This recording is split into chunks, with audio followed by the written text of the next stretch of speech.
తీసింది చేసింది చెరగోయే వరకే చేసి ఇచ్చింది మా సత్యనారాయణకు నాకు ఇద్దరికి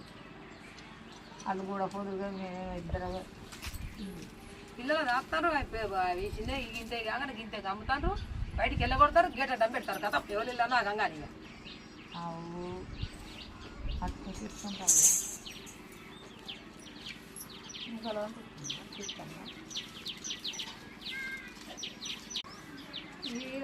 చికెన్ తిన్నది ముండ మళ్ళీ కట్టి పెడతాది పందల్లా పుల్ల పుల్ల తంబాకి రిసి తంబాకి ఇరికిందేమో